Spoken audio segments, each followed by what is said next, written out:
시장 클로즈업 시간입니다. 이분과 오늘 다뤄볼 얘기가 너무나 많아요. 빠르게 인사 나누겠습니다. GFM 투자연구소 이진우 소장님 오셨습니다. 어서 오세요, 소장님. 네, 안녕하세요. 오늘 중요한 날에 소장님을 뵐 수 있어서 저희 다행입니다. 하루 사이에 정말 다룰 이슈가 너무 많은데요. 드라기 네. 총재는 또 추가 부양책 이야기 꺼내면서 유로와 같이 떨구는 움직임 나타났고요. 트럼프 대통령은 시진핑 주석이랑 전화했다고 또 자랑하고 네. 시장의 기대치를 올리고 있는 상황입니다. 여러 가지 이슈들 중에 좀 짚어보겠습니다. 드라기 총재 부양책 시사하는 이 발언의 의미를 좀 찾아볼게요. 네. 이른바 신트라 회의죠. 포르투갈에 있는 신트라라고 하는 도시. 여기는 뭐에 비견될 수 있는 회의인가 하면은 우리 매년 8월 말에 되면 또 왜 잭슨홀 회의 얘기하죠. 그러네요. 네. 네. 사실 뭐 잭슨홀 회의도 그 언젠가요. 버랭키 그 당시 연준 의장이 2010년인가 그 무렵에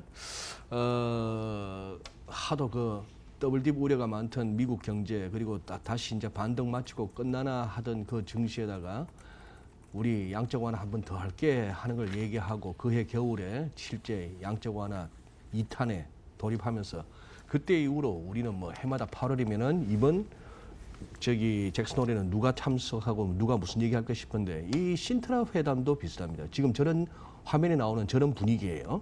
저런 분위기인데 뭐 이제 그거죠. 차트 한번 보실까요? 유로가 이제 급격하게 이제 반응을 한 모습인데 지금 이제 경기 위험은 하방으로 조금 역시 기울어져 있고 어떤 불확실성 드라기 총재가 언급한 불확실성은 뭐 미중 무역 전쟁 보호무역주의라고 표현했죠. 미중 무역 전쟁이라기보다도 그리고 이머징 쪽이 좀 취약하고 뭐 등등을 제기하면서 그래서 결국 금리 인하를 포함해서 금리 인하라는 얘기는 이제 마이너스 금리 폭을 더 넓히는 겁니다. 기준금리가 제로고 예측은 금리가 마이너스 0.4인데 그걸 더 마이너스 깊숙이 끌고 갈 수도 있을 정도다. 에다가 양적 완화, 자산 매입도 우리 충분히 여력이 있다. 뭐 이런 식의 얘기를 하면서 유로가 이렇게 콩 무너진 겁니다. 그림으로 보니까 5분 차트라서 굉장히 뭔가 난리 난 것 같은데 보시면 이래요. 이때 고점이 한 1.12440, 1유로당 1.1240 어라운드에서 1.1180. 자, 1달러 12센트 그러고 1달러 11센트인데 이제 딜러들 표현으로는 반빅이에요. 0.005 달러가 빠졌으니까 반빅. FX 시장에서 반빅이면 이거는 뭐 큰 장입니다. 원빅 같으면 이거는 뭐 대박이 나든지 쪽박을 차든지 하는데 그렇게 해서 유로가 약해진 모습이죠. 유로가 약해진 모습이고 뭐 이렇게 하면서 부양하겠다고 하니까 독일 증시도 올라 거기다가 미국도 올라 거기다가 트럼프 대통령의 언급하셨던 시진핑 주석과 오사카에서 만나서 확대 회담할 것 같다. 이런 얘기들까지 장을 갖다 확 끌어올렸죠. 네. 트럼프, 시진핑, 드라기 정말 말 그대로 삼박자가 갖춰졌던 네. 느낌이었는데요. 트럼프 대통령은 또 즉각적으로 드라기 총재 발언에 반응을 하고 나섰습니다. 트위터에 부당 경쟁이다. 뭐 고의적으로 네. 환율 떨어뜨리는 건 나쁘다. 뭐 이런 네. 류의 의견을 내놨는데요. 요건 또 해석이 필요할 것 같아요. 트럼프 대통령은 참 한결같네요. 한결같죠. 네. 예. 아마 이 어지간한 시황 우리 국내 정권사들 리포터마다 다 인용된 트위트일 겁니다. 이거예요. 그 마리오 드라기 총재가 그렇게 얘기하고 즉각적으로 올라옵니다. 내용이 이거예요. 드라기가 막 선언하기를 좀 더 스티뮬러스요. 좀 더 부양이 가능한데 이게 곧 온단 말이에요. 거기에 또 즉각적으로 유로 환율을 갖다가 유로의 가치를 떨어뜨렸다 이렇게 하면서 환율을 문제시 삼잖아요. 네. 그죠? 이거는 unfairly 이게 이제 굉장히 불공정하게 유로존의 기업들로 하여금 미국과 대항해서 경쟁하는데 아주 좋은 뭐 그 메커니즘이야 우리 시청자 여러분께서도 아시고 유로 가치가 떨어지는 만큼 유로화 제품은 싸지는 거고 그래서 수출하기엔 좋고 그런 얘기죠. 자 그러면은 뒷부분도 재밌는 표현을 합니다. 얘들은 늘 이렇게 해왔어. 중국이랑 다른 애들이랑 같이 늘 이런 식으로 해왔어 했습니다. 여기에 또 이 트위트를 보고 한 얘기인지는 아닌지는 몰라도 네. 또 질문이 나왔겠죠. 이거 우리 환율을 갖다가 타겟으로 해서 이런 정책을 하는 건 아니다. 뭐 이런 식으로 나온 거죠. 이렇게 되니 자 이제 뭐 연준으로 또 오늘 밤 연준으로 시선이 쏠릴 수밖에 없습니다. 네. 트럼프 대통령은 뭐 올라오는 이슈에 즉각적으로 이렇게 즉각적으로 반응해서 트윗을 반응. 하신다는 거 봤을 때는 정말 뭐 부지런한 분인 것 같아요. 예, 아니면 그 트위터 담당자가 아주 바쁘거나. 바쁘거나. 네, 오늘 말씀하신 대로 공이 또 이제 FMC 쪽으로 저희가 한껏 쏠려 있지 않겠습니까? 내일 네. 새벽이면 알게 되는데요. 네. 시장에서는 금리 인하 기대감이 굉장히 높게 반영이 돼 있습니다. 시장이 먼저 끌고 가서 금리 내릴 거야 네. 하는 자리에 네. 서서 너네 내릴 거지 하고 이렇게 목 놓아 보고 있는 느낌이에요. 이거 어떻게 할까요? 소장님께서도 이번에는 확실하게 뭐 시그널을 강하게 줄 수 있다 이렇게 생각하십니까? 상황이 이 정도까지 왔으니까 오늘 밤은 진짜 한번 볼만하네요. 우리 또 여의도의 어지간한 애널들 못 자시고 잠 못 자겠네요. 네. 잠 못 자고 새벽까지 보다가 또 리포트 쓰랴 내일 하루 또 세미나 하랴 하면 우리 또 애널들 얼굴이 까매지는 내일 하루가 될 것 같은데 이거 한번 보실까요? CNBC 기사입니다. 뭐 모든 매체들이 다 나왔는데 이제 CNBC에서 캡처해 왔어요. 지금 트럼프가 말이죠. 연준 의장 제롬 파월을 갖다가 디모팅 강등시키려고 하는 그런 거예요. 자, 이 얘기는 벌써 6개월 전의 얘기입니다. 그때 뭐 와서 했고 한데 지금 하루 전날 금리 결정 하루 전날 기자들이 물으니까 이런 거죠. 보자. 파월이 어떻게 하는지 이런 식이에요. 이 두 사람이 묘한 표정은 뭐 아주 유명한 사진이고 거기다가 이것도 한번 볼까요? 스탠리 피셔 옐런 의장 시절에 부의장 했던 사람이죠. 97년 IMF 외환위기 때 우리나라에 왔을 때는 그 당시 아주 젊은 시절에 샤프한 모습의 IMF 수석 부총재 그랬던 MIT에서 버냉키도 가르쳐 드라기도 가르쳐 뭐 맨큐 교수도 가르쳐 했던 그런 쟁쟁한 양반입니다. 이번에 신트라 회의에 참석했나 봐요. 여기서 했던 발언이 재밌습니다. 연합인포맥스 기사인데요. 연준 의장의 임기가 단지 4년이라는 것이 좀 중요해졌다. 만약에 지금 대통령이 선거에 승리하면은 다음 지명은 대통령에 의해서 이루어질 것인데 그렇게 되면은 매우 다른 통화 정책을 만들 것이다. 그렇게 된다면은 파월이 아니면 그러한 일이 일어날 때 질문할 것이 많아질 것이다. 즉 이게 어떤 의미죠? 세상 많이 달라질 것이다. 즉 이거 보시죠. 어제 플로리다 올란도에서 뭐 아메이 센터인가 하는 그런 빌딩에서 트럼프 대통령이 본격적으로 재선 캠페인에 돌입했습니다. 제가 본격에다 이렇게 인용 보호를 한 이유는 트럼프 대통령은 사실상 2017년에 재작년에 취임하자마자 그 다음 날부터 재선 캠페인 돌입했던 양반이에요. 주말마다 골프 안 치면은 어디 했었죠? 여기저기 에어포스 원 타워 가서 마가 집회를 했죠. Make America Great Again. 이게 어제 분위기입니다. 대충 면면들을 한번 보시죠. 트럼프에 열광하는 미국인들의 어떤 전반적인 분위기, 느낌이 오실란가 모르겠네요. 이거는 그 장소입니다. 장소고 또 이럴 때 또 이제 부인을 갖다가 제대로 활용하네요.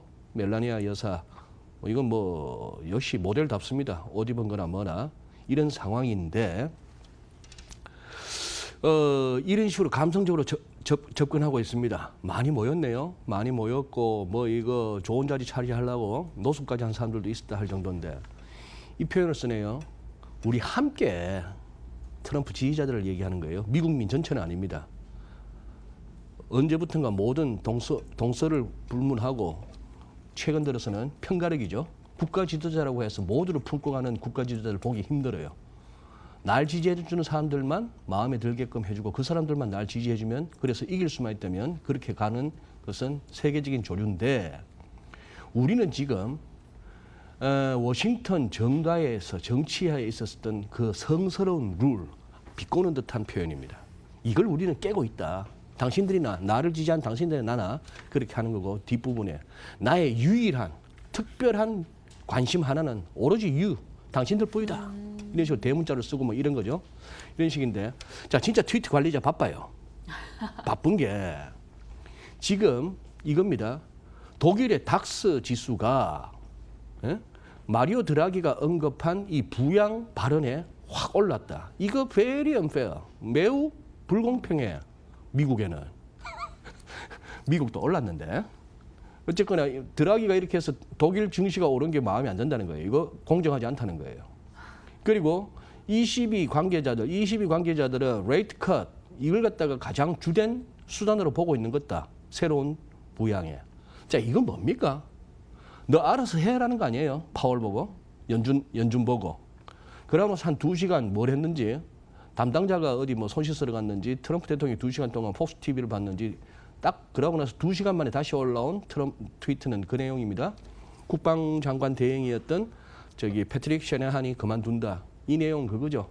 한 2010년에 있었던 가족사, 무슨 뭐 부인하고 둘 다 술이 취한 상태에서 서로 언쟁을 벌이다가 서로 맞았다 이러고 하고 10대 아들이 저 엄마를 패가지고 뭐 엄마가 정신도 잃었다 하는 이런 얘기들이 막 보도가 되면서 셰네한 대행이 사퇴를 하는 겁니다. 뒤에 나오니까 그의 가족들과 좀 더 시간을 보낼 것 같다 뭐 이런 식이에요. 뭐 그런 식으로 나오는데 그러니 오늘 밤 연준이 이제 당장 내릴 수도 있겠다 하는 생각을 갖게끔 되는 거예요. 네. 그리고 심지어 ECB의 드라기 총재가 왜 저랬을까? 이번 6월은 아니더라도 돌아가는 분위기가 7월 FOMC 정도에서는 뭐죠? 연준이 금리를 내릴 것 같은데 그렇게 되면은 달러는 약해지겠는데 유로는 강해지겠는데 그럴까봐 우리가 먼저 선수치고 나갈까? 아니면 그러지 마. 우리도 그러면 같이 부양책으로 쓸 거야. 우리도 또 돈 풀 거야. 유로 풀 거야. 라고 한 거죠. 그래서 사실 오늘 그 표현이 떠올랐습니다. 방송을 준비하면서. Race to the bottom. 서로 지금 바닥을 향해서 막 달리고 있는 건데 진짜 끝모를 어떤 경쟁이에요. 서로 금리 낮추고 뭐 그런 상황이고. 금리 치킨 게임 느낌. 금리 치킨 게임. 그리고 어쨌거나 2008년 이후로 제가 생각하건데 이거 한 10년 정도만 하고 나면 이제 그만두겠지 싶었는데 요즘 점점 생각이 굳어지는 게 민영 씨 은퇴할 때까지도 우리 민영 앵커 은퇴할 때까지도 머니투데이에서 맨날 그 얘기 할 거예요. 양적 완화 얘기, 추가 부양 얘기, 금리 인하 얘기, 혹시 마이너스로 어디 정도까지 갈 수 있을까요? 에다가 미중 간의 패권 다툼은 앞으로 어떻게 될까요? 이 얘기를 아마 민영 씨 애기 대학 갈 무렵까지도 할 것 같은 불길한 예감. 그러네요. 저도 뭐 초반에 방송 시작할 때 그때 네. 뭐 QE 얘기 막 했었는데 그 얘기를 아직도 하고 있는 거 아직도 보면 하고 또 있는 이걸 거죠. 언제까지 하게 될지에 대해서 좀 의문을 던지게 됩니다. 그래서 소장님께서는 그럼 잠시만요. 제가 또 소장님 얘기 듣다가 막 정신없이 따라갔는데요. 네. 그래서 금리 인하 시그널을 어떻게 보신다고요? 오늘 당장 못 하더라도 연준도 한다고 하게 되겠죠. 하게 되겠고 지금 보아하니 그리고 돌아가는 분위기를 보아하니 또 뉴스 중에 그게 있네요. 노스캐롤라이나 그쪽 상원 의원인데 상원 은행위원회 같으면은 연준을 감독 관리하는 위원회입니다. 소위 말하는 옛날 버냉키도 그랬고 옐런도 그랬던 연준의 보스는 대통령이 아니야 의회야 했던 그쪽인데 네. 거기 소속되어 있는 공화당 상원 의원 왈 아까 그거의 연장이에요. 파월을 갖다가 해고하는 건 좀 그렇다 하더라도 다른 의장을 선택하는 것은 대통령 권한 아닐까? 지금 뭔가 파월 의장에 대해서 계속 압박이 오는 겁니다. 그리고 바뀔 가능성도 있어요. 제가 이런 식이면. 그러면서 또 하는 얘기가 지난 12월 금리 인상은 실수였다. 자, 이 얘기가 뉴스의 흐름을 보니까 분명 지난 12월 금리 인상은 연준이 몽리를 부렸던 거예요. 너무 압박을 했고 월가에서 시장은 시장대로 압박을 했고 정치권에서는 정치권대로 특히 백악관의 압박이 심하니까 이런 표현 빈정상한 거예요. 그렇죠. 반감이 더 네, 크는 반감이 더 커지는 거죠. 그랬던 부분에 대해서 어떻게 보면은 뒤끝 만만치 않은 트럼프 대통령 그때 이미 정 떨어진 건지 모릅니다. 파월, 너 언젠가는 내가 방법만 찾으면 방법만 있거나 명분만 있으면 너는 갈아치운다. 이런 상황인데 여기에 대한 연준의 반응이 궁금합니다. 이제 여기서 오늘 당장 금리를 내리면은 모든 패드 워처들은 이제 조금 허탈해질 거예요. 아, 연준이 저 정도밖에 안 되는 애들이구나. 예? 무슨 뭐 미국의 중앙은행, 세계의 중앙은행 이랬는데 저 친구들도 글쎄 그 정도까지 올라갔고 그 정도까지 뭐 재산 모아놨으면은 한번 해보고 싶은가 해보고 관두는 것도 좋은 인생인데 하는 생각은 듭니다만 어쨌거나 시장은 그래서 이런 정도입니다. 한번 보실까요? 네. 독일은 이렇습니다. 독일 닥스. 지금 이게 작년 1월입니다. 작년 1월이고 2월 달에 막 쿵쿵쿵쿵 무너지고 했던 그 상황이니까 한눈에 보시기에도 뭐죠? 미국 대비 형편없는데 뭐 인도나 이런 데 비하면은 형편없는데 싶은죠. 자, 여기서 어제 이만큼 쭉 올랐습니다. 2%대 상승이 나왔습니다. 뭐 들어가기도 거들어줘. 트럼프 대통령하고 시진핑도 만난다 그래. 그렇게 했으니까. 자, 그러니 여기서 이제 꺼질 수 있는, 기술적으로 꺼질 수 있는 선은 두 개입니다. 이 선이 강력한 저항선인데 올라섰다가 내려오면서 이거 지지력 확인했는데 이번엔 그러면 이게 또 이제 저항선이네요. 그런 상황이고 S&P 500은 이제 이거죠. 사상 최고치 경시라고 합니다만 거의 더블탑이니까 이번에 그럼 여기 넘느냐? 이거 넘으면 진짜 3천 초반대 가는 겁니다. 뭐 그런 상황이 되겠고 뭐 그런 정도로 지금 볼 수 있고 보는 김에 우리 코스피까지 본다면은 네.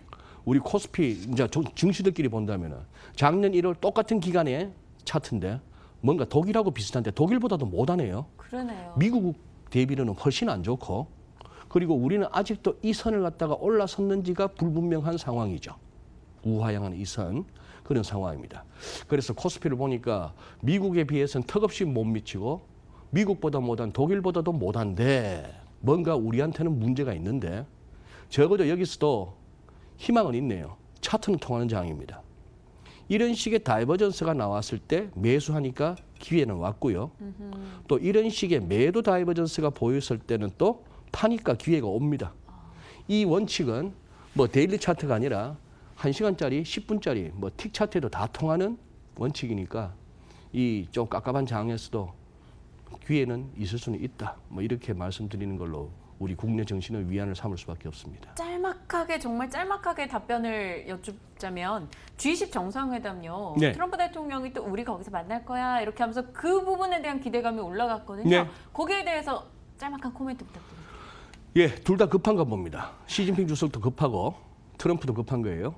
트럼프 대통령은 이제 이렇게 해서 뭐 일각에서 얘기하는 올 한 해는 버리고 올 한 해는 주식 좀 이렇게 좀 빠지더라도 내년에 대선 캠페인 한참 할 때 그때 샥 가주면 좋겠느냐 하는데 그 정도까지는 자신도 없는 것 같고 그냥 쭉쭉쭉쭉 가는 장을 원하는 것 같고 네. 뭐 홍콩도 난리치고 뭐 정신 없고 여기저기 지금 뭐 소소하게 요즘 뉴스에는 안 나옵니다만 잔잔한 중소형 은행들 지금 뭐 자빠지고 있는 이런 와중에 시진핑 주석도 급하고 그래서 뭐 북한 들렸다가 이제 갈 모양인데 그렇게 해서 두 사람이 어쨌거나 만들어낼 거예요. 여기서 뭐 대단한 타협점을 만들어낼 수는 없을 겁니다. 그냥 두 사람 만나는 것보다 옆에 배석자라도 있으니까 좀 보기는 좋겠죠. 그게 확대 회담 정도가 아닐까 싶은데 뭐 그런 정도. 그래서 위안화 조금 강세, 뭐 우리 덩달아서 우리 원화도 강세, 그 정도로 지금 보입니다. 알겠습니다. 그러나 그 폭이 인상적이지는 않아요. 네. 네. 많은 분들이 주목해주고 계시네요. 이진우 소장님과의 시간이었고요. 저희 다양한 이벤트들 짚어봤습니다.